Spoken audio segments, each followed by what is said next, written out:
They emerged one by one from the forest edge, ranging a dozen meters apart. Weird, why don't you just stand next to each other if you're buddies? They're social distancing. The first male into the clearing fell back immediately, allowing the other male to take the front, orienting himself around the tall, dark-haired man in a manner that clearly displayed who led the pack. The third was a woman. From this distance, all I could see of her was that her hair was a startling shade of red. They closed ranks before they continued cautiously toward Edward's family, exhibiting the natural respect of a troop of predators as it encounters a larger, unfamiliar group of its kind. As they approached, I could see how different they were from the Cullens. Their walk was cat-like, a gait that seemed constantly on the edge of shifting into a crouch. They dressed in the ordinary gear of backpackers, jeans and casual button-down shirts in heavy, weatherproof fabrics. Their clothes were frayed, though, with wear, and they were barefoot. Both men had cropped hair, but the woman's brilliant orange hair was filled with leaves and debris from the woods. It's like when you're watching Tangled and you're like, how does her hair stay so perfect? Honest, she's like dragging it through the dirt, and you're like, ugh. Their sharp eyes carefully took in the more polished, urbane stance of Carlisle, who, flanked by Emmett and Jasper, stepped guardedly forward to meet them. Without any seeming communication between them, they each straightened into a more casual, erect bearing. The man in front was easily the most beautiful, his skin olive-toned beneath the typical pallor, his hair a glossy black. He smiled an easy smile, exposing a flash of gleaming white teeth. The woman was wilder, her eyes shifting restlessly between the men facing her and the loose grouping around me, her chaotic hair quivering in the slight breeze. Her posture was distinctly feline. The second male hovered unobtrusively behind them, slighter than the leader, his light brown hair and regular features both nondescript. His eyes, though completely still, somehow seemed the most vigilant.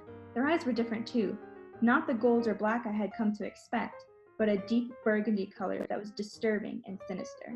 The dark-haired man, still smiling, stepped toward Carlisle. I am going to pronounce his name Laurent instead of Laurent, because it's not. Laurent. We thought we heard a game, he said, in a relaxed voice, with the slightest of French accents that I shall not attempt.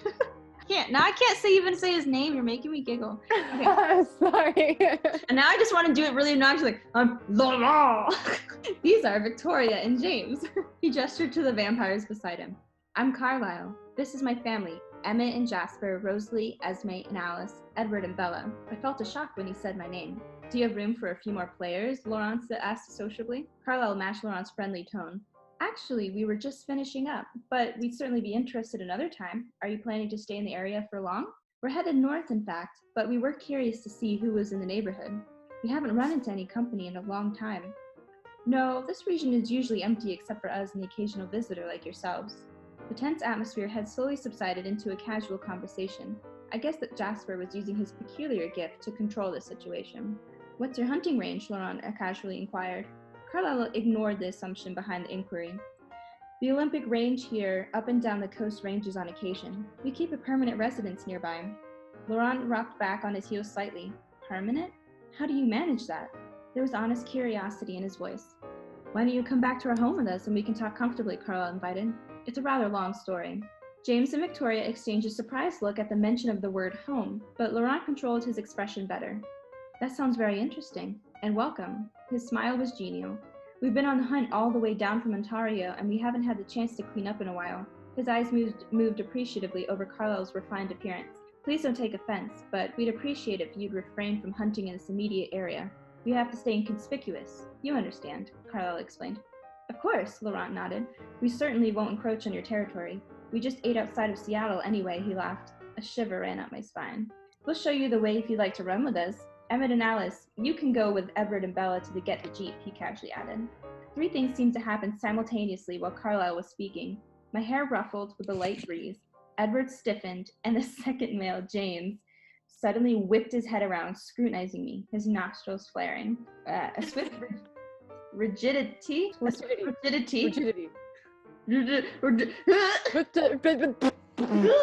fell on all of them as James lurched one step forward into a crouch.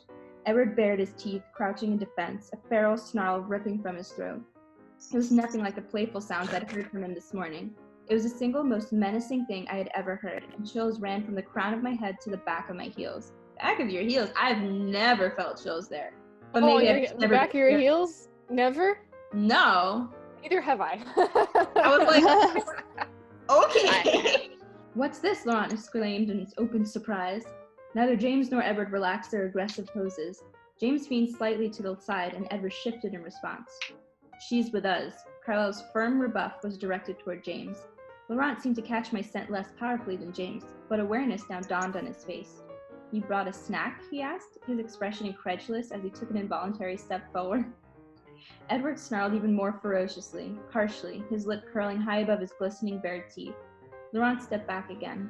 I said she's with us, Carlisle corrected in a hard voice. But she's human, Laurent protested. The words were not at all aggressive, merely astounded. Yes, Emmett was very much in evidence at Carlisle's side, his eyes on James. James slowly straightened out of his crouch, but his eyes never left me, his nostrils still wide. Edward stayed tense like a lion in front of me. When Laurent spoke, his tone was soothing, trying to diffuse the sudden hostility. It appears we have a lot to learn about each other. Indeed, Carlisle's voice was still cool. But we'd like to accept your invitation. His eyes flicked toward me and back to Carlisle. And, of course, we will not harm the human girl. We won't hunt in your range, as I said. James glanced in disbelief and aggravation at Laurent and exchanged another brief look with Victoria, whose eyes still flickered edgily from face to face. Carlisle measured Laurent's open expression for a moment before he spoke. We'll show you the way. Jasper, Rosalie, Esme, he called. They gathered together, blocking me from view as they converged. Alice was instantly at my side, and Emmett fell back slowly, his eyes locked on James as he backed toward us. Let's go, Bella. Edward's voice was low and bleak. This whole time I'd been rooted in place, terrified into absolute immobility. Edward had to grip my elbow and pull sharply to break my trance. Alice and Emmett were close behind us, hiding me. I stumbled alongside Edward, still stunned with fear. I couldn't hear if the main group had left yet. Edward's impatience was almost tangible as we moved at human speed to the forest edge. Why don't they just pick her up? They're all vampires. It's not a secret. Just pick her up and be like... I think it's more like don't make any sudden movements kind of situation. Once we were into the trees, Edward slung me over his back without breaking stride. I gripped as tightly as possible as he took off, the others close on his heels. I kept my head down, but my eyes, wide with fright, wouldn't close. They plunged through this now black forest like wraiths. The sense of exhilaration that usually seemed to possess Edward as he ran was completely absent, replaced by a fury that consumed him and drove him still faster. Even with me on his back, the others trailed behind. He could have totally made it to the Jeep the first time. He totally could have. He's just proving himself wrong. Yeah, complete nonsense. We reached the Jeep in an impossibly short time, and Edward barely slowed as he flung me in the back seat. Strap her in, he ordered Emmett, who slid in beside me. Alice was already in the front seat, and Edward was starting the engine. It roared to life, and we swerved backwards, spinning around to face the winding road. Edward was growling something too fast for me to understand, but it sounded a lot like a string of profanities. The jolting trip was much worse this time, and the darkness only made it more frightening. Emmett and Alice both glared out the side windows. We hit the main road, and though our speed increased, I could see much better where we were going, and we were headed south, away from Forks. Where are we going? I asked. No one answered. No one even looked at me. Damn it, Edward, where are you taking me? How does she know if she's going south? She's directionally challenged. We have to get you away from here, far away, now. He didn't look back, his eyes on the road. The speedometer read 105 miles an hour.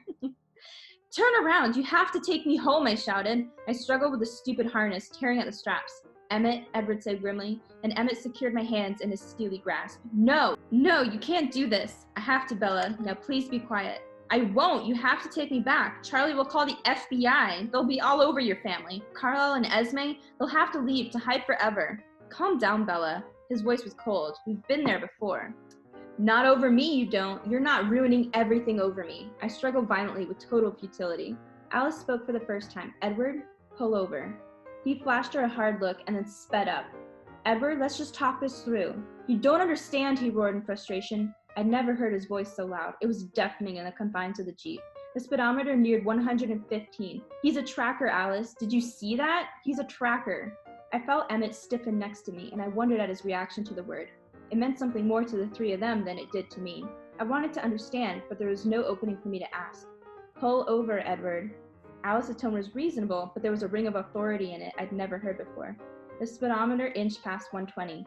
Do it, Edward. Listen to me, Alice. I saw his mind. Tracking is his passion, his obsession. And he wants her, Alice. Her, specifically. He begins the hunt tonight. He doesn't know where, he interrupted her. How long do you think it will take him to cross your scent in town? His plan was already set before the words were out of Laurent's mouth. I gasped, knowing where my scent would lead him. Charlie, you can't leave him there. You can't leave him. I thrashed against the harness. The first time she showed that she cared about him. For that moment, otherwise I would have brought it up. What about Charlie? What about Charlie? She's right, Alice said. The car slowed slightly. Let's just look at our options for a minute, Alice coaxed. The car slowed again, more noticeably, and then suddenly we screeched to a stop on the shoulder of the highway. I flew against the harness and then slammed back into the seat. There are no options, Edward hissed. I'm not leaving Charlie, I yelled. He ignored me completely. We have to take her back, Emmett finally spoke. No, Edward was absolute. He's no match for us, Edward. He won't be able to touch her. He'll wait. Emmett smiled. I can wait too. You didn't see. You don't understand. Once he commits to a hunt, he's unshakable. We have to kill him. Emmett didn't seem upset by the idea. That's an option. And the female, she's with him. If it turns into a fight, the leader will go with them too. There are enough of us. There's another option, Alice said quietly. Edward turned on her in fury, his voice a blistering snarl. There is no other option! Emmett and I both stared at him in shock, but Alice seemed unsurprised. The silence lasted for a long minute as Edward and Alice stared each other down. I broke it. Does anyone want to hear my plan? No, Edward growled. Alice glared at him, finally provoked. Listen, I pleaded. You take me back. No, he interrupted. I glared at him and continued. You take me back. I tell my dad I want to go home to Phoenix. I pack my bags, and we wait till his tracker is watching, and then we run. He'll follow us and leave Charlie alone. Charlie won't call the FBI and your family. Then you can take me any damn place you want me. They stared at me, stunned. It's not a bad idea, really. Emmett's surprise was definitely an insult. It might work, and we simply can't leave her father unprotected. You know that, Alice said. Everyone looked at Edward. It's too dangerous. I don't want him within 100 miles of her. What they really should have done is just kill them. I know. Then poor Charlie won't have to go through this chapter. Everyone looked at Edward. It's too dangerous. I don't want him within 100 miles of her. Emmett was supremely confident. Edward, he's not getting through us. Alice thought for a minute. I don't see him attacking. He'll try to wait for us to leave her alone. It won't take long for him to realize that's not going to happen. I demand that you take me home. I tried to sound firm. Edward pressed his fingers to his temples and squeezed his eyes shut. He said, in a much smaller voice. He didn't look up. When he spoke, his voice sounded bored. You're leaving tonight, whether the tracker sees or not. You tell Charlie that you can't stand another minute in Forks. Tell him whatever story works. Pack the first things your hands touch and get in your truck. I don't care what he says to you. You have 15 minutes. Do you hear me? 15 minutes from the time you cross the doorstep. This is not okay. No. This is very not okay. Not okay at all in any way, shape, or form. Possessive and dangerous and... It's the stupidest plan ever! But like, if they had known that there was going to be other vampires in the area, why the Sam heck would they take somebody so delicious out in the middle of the woods? Whoops, we brought the dessert. What? No! The Jeep rumbled to life, and he spun us around, the tires squealing. The needle on the speedometer started to race up the dial. Emmett, I asked, looking pointedly at my hands. Oh, sorry. He let me loose. A few minutes passed in silence, other than the roar of the engine. Then Edward spoke again. This is how it's going to happen. When we get to the house, if the tracker is not there, I will walk her to the door. Then she has 15 minutes. Emmett, you take the outside of the house. Alice, you get the truck. I'll be inside as long as she is. After she's out, you two can take the Jeep home and tell Carlisle. No way, Emmett broke in. I'm with you. Think it through, Emmett. I don't know how long I'll be gone. Until we know how far this is going to go, I'm going with you. Edward sighed. If the tracker is there, he continued grimly, we keep driving. We're going to make it there before him, Alice said confidently. Edward seemed to accept that. Whatever his problem with Alice was, he didn't doubt her now. What are we going to do with the Jeep, she asked. His voice had a hard edge. You're driving it home. No, I'm not, she said calmly. The unintelligible stream of profanity started again. We can't all fit in my truck, I whispered. Edward didn't appear to hear me. I think you should let me go alone, I said, even more quietly. He heard that. Bella, please just do this my way, just this once, he said between clenched teeth. Just this once? Just once? Just one time. All the dang time. Listen, Charlie's not an imbecile, Ed protested. If you're not in town tomorrow, he's gonna get suspicious. That's irrelevant. We'll make sure he's safe, and that's all that matters. Then what about this tracker? He saw the way you acted tonight. He's gonna think you're with me, wherever you are. Emmett looked at me, insultingly surprised again. Edward listened to her, I urged. I think she's right. Yes, she is, Alice agreed. Emmett should stay too, I continued. He definitely got an eyeful of Emmett. What? Emmett turned on me. You'll get a better crack at him if you stay, Alice agreed. Edward stared at her incredulously. You think I should let her go alone? Of course not, Alice said. Jasper and I will take her. I can't do that, Edward repeated, but this time there was a trace of defeat in his voice. The logic was working on him. I tried to be persuasive. Hang out here for a week. I saw his expression in the mirror and amended. A few days. Let Charlie see you haven't kidnapped me and lead this James on a wild goose chase. Make sure he's completely off my trail. Then come and meet me. Take a roundabout route, of course, and then Jasper and Alice can go home. Meet you where? Phoenix, of course. No, he'll hear that's where you're going, he said impatiently. And you'll make it look like that's a ruse, obviously. He'll know that we'll know that he's listening. He'll never believe I'm actually going where I say I'm going. She's diabolical, Emmett chuckled. No, she isn't. No, she's just dumb. Emmett's obviously a dumb meathead because everybody's like, that's brilliant! I'm like, no, it's not. He is, but he's someone you want to have as a friend, you know? It's very encouraging. He seems like a good friend, but let's not let him make the plans. No. It's not that hard to find a phone book. I won't go home. Oh, he inquired, a dangerous note in his voice. I'm quite old enough to get my own place. Oh my gosh, she's really thinking long term. The Jeep was crawling slowly along now as we drove into town. Despite my brave talk, I could feel the hairs on my arms standing up. He turned to Alice. Can Jasper handle this? Give him some credit, Edward. He's been doing very, very well, all things considered. Can you handle this? He asked. And graceful little Alice pulled back her lips in a horrific grimace and let loose with a guttural snarl that had me cowering against the seat in terror. Edward smiled at her. But keep your opinions to yourself, he muttered suddenly. End of chapter.